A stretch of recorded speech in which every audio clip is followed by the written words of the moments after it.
Hello guys and welcome to the 10th game of the Pandu against Jose FT10 for the best Argentinian player. So if you are new to this kind of analysis video and you didn't even watch a single episode, I strongly recommend to you, even if you're not interested into competitive, because it's just a very good show to watch and they are playing some good Tenkaichi. It's just so entertaining to watch this kind of sets that everyone can just stand there, enjoy the match. So I want to analyze this match right here and right now, but as always, I want to say thank you, Vinylus Games, for providing us some good quality content. For those of you who aren't familiar with the South American type of content, they usually record their gameplay from phones, directly recording from TV screens, so the quality is not that great. But right now we have Vinylus Games who got the modesty to record that with a capture card and getting this footage live on YouTube. I will leave in the description Vinylus Games channel link for those of you who want to watch this set without interruption, without analysis, if you want just to enjoy the match. So be sure to subscribe to that guy, he's a very cool guy. So yeah, without further ado, let's check it out. And we have a very uncomfortable situation for Pandu, which is down 3 games right now. He has to play something really different. He has to catch a rabbit. He has to catch a rabbit out the hat against Jose right now. He really needs something really tricky and really effective. Let's begin. Same characters. We have a different map from game 8. Already we saw this map already at game 9 actually. So Pandu got back to the safe poking with Cell. He's not committing to something hard or something unsafe. He tries to go for the aggression, some inaccuracies. Oh, nice TPs and already a double L1. He has his character switch ready, so it just wants to reposition himself and change. Okay, so it's nice. Very safe, but still very fast and very aggressive. And I want to remind you guys that playing aggressive, that doesn't actually mean that you have to play unsafe. These guys are showing us how to play very aggressive and yet very safe. And Pandu commits to a Madden. Oh, and it works. Jose isn't changing his characters.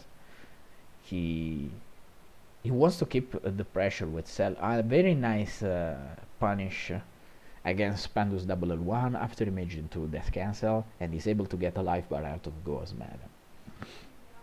Right now he gets a mid-charge blast, mid-charge key blast on it, and is able to land his death beams. Jose tried to perform a triple teleport with the help of the afterimage, and right now, ooh, he got hit by that death beams. He maybe went for a -1 dodge, and Pandu making a mistake was actually the only reason that that allowed those beams to actually hit the opponent. He tries some contrast playing with Cell, and this clip shows exactly why he's not working.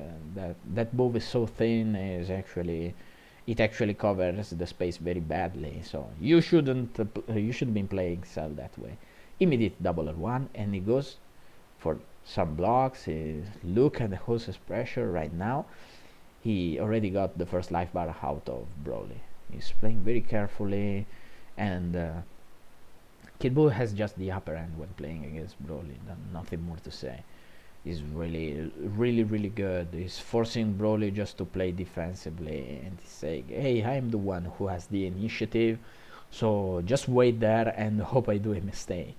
But yeah, Pandu changes and lands a very well performed Madden. Gets life bar, but he didn't get the right ground game here. Very nice movement by Jose, and very nice manual vanish by Pandu, which is perfectly able to block the power balls. But still, C17 is OP. You get my power balls blocked, no problem. I have the flanking, I got the life bar. And see how Pandu right now is changing his pace of fights. His pace was switching from very slow very slow distance gaining into very solid aggression. He has to play like that. He has to be creative right now that Jose got a very early lead in the set, and he has to invent something. Seems like everything is working right now with Pandu. Got a solid advantage. Got a yellow bar C17. A nice block vanish from him. Sorry, I had a little burp here. So, oh, completely whiffs the power balls, forces him to use the entry barrier, and we finally see a good punish for the entry barrier, even if not optimized due to him being in front of the opponent. But Jose very well times and double L1 saves his life bar for C17. Here we have very nice exchanges, forces him. Oh, and he punishes the EV finish attempt with some death beams. Pandu still has a solid advantage, almost gets a guard break. He makes him waste his after mage, but still he isn't able to kill the character. Oh, Kid Buu is back, so the initiative goes back to Jose. Nice vanish, and since Kid Buu is a very nice gimmicky character, Broly can't punish that Dragon Dash attempt even if banished. Very perfect recoveries that forces Pandu to go into the double L1. Let's see if Jose will be able to turn this back. Pandu right now seems very convincingly stronger. And nice vanish again, but right now Hyasel is able to punish. And I want you to notice that his vanish attempt against the Z counter was actually an after image. So he has activated his after image. And here he commits with that for vanishing the power balls. Very nice. Oh, Pandu, you have to be careful. Jose power ball's gonna be up very soon. He changes. He will probably bring Broly into the game. Yeah, and I don't know if this is a good choice. Actually, Broly seems stronger against C17, but you just have to you just have to be patient, have a good movement in order to counter Broly. Right now, Pandu almost got Jose C17, but still nothing to do. His Broly is red bar, and Jose's Kid Buu is yellow bar. This can be a problem. A very nice Z counter, but still, Jose has no key. This moment, I want you to closely watch this, is the reason that you don't want to do fancy tricks like vanishing the explosive wave if you're not able to punish it. So let's analyze what happened right here. You see there's some pressure going on, some movement, some repositioning for both players. This is what higher level players will always do. I want you to watch this and notice this. They constantly going for reposition, remaneuvering, and they want to be at the right place in the right moment. They just don't go for aggression. They give the priority to their position, and then with the right position and the right momentum on their part, they can decide whether to go for aggression or not. So let's see what happens here. The nice Z counter. Right here, he vanishes the explosive wave. Oh, very fancy move. Wow, incredible. But what happens when you're not able to punish it? Your opponent is still escaping, so you didn't gain anything from this. This is just a fancy thing to make this look very good. But be sure actually to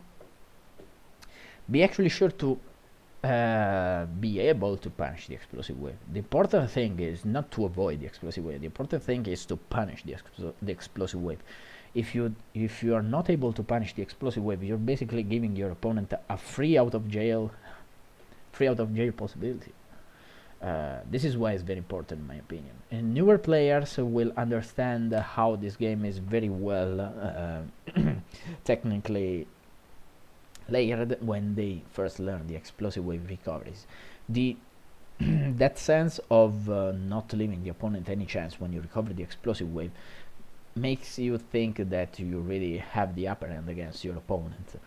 When you play against an opponent, he does the explosive wave, which is considered a defensive move, even if it's not actually a defensive move, and you are able to counter that, leaves your opponent a bit baffled, since they say, wow, I tried to defend myself, but This is actually not a defense. What I have to do, and most of the mid players and the biggest part of the newer players will go into panic mode where they will spam emergency explosive wave, or they will just keep going on with the explosive waves. Then you have to be ready to go and punish explosive waves more and more and more. A single explosive wave is basically your opponent saying, hey, here you get a free reset. Be sure to get that opportunity. This is very important. And I wanted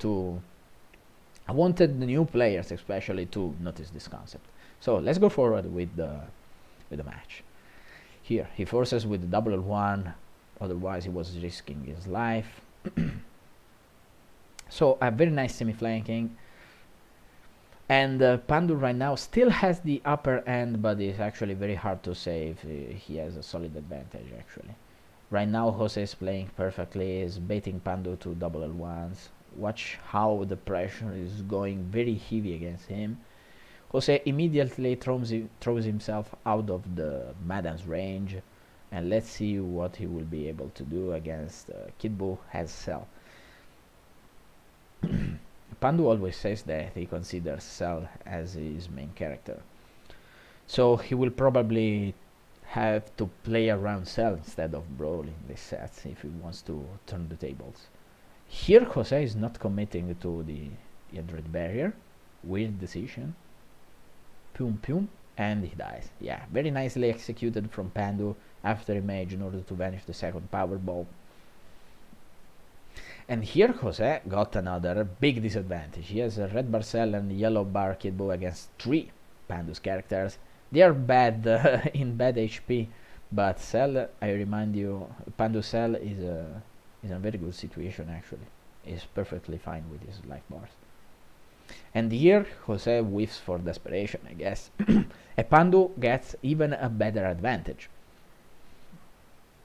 Kid Buu comes in, is the only character left for Jose. Pandu showing us that he's still alive. He has been top 1 for a reason. He will try to defend his title at every cost. A very nice banish from Jose and a perfectly executed explosive wave recovery here.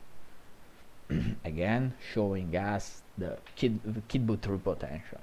Very perfectly executed by Jose. I really like watching his Kid Buu playing over and over. But still he is in a very hard situation right now.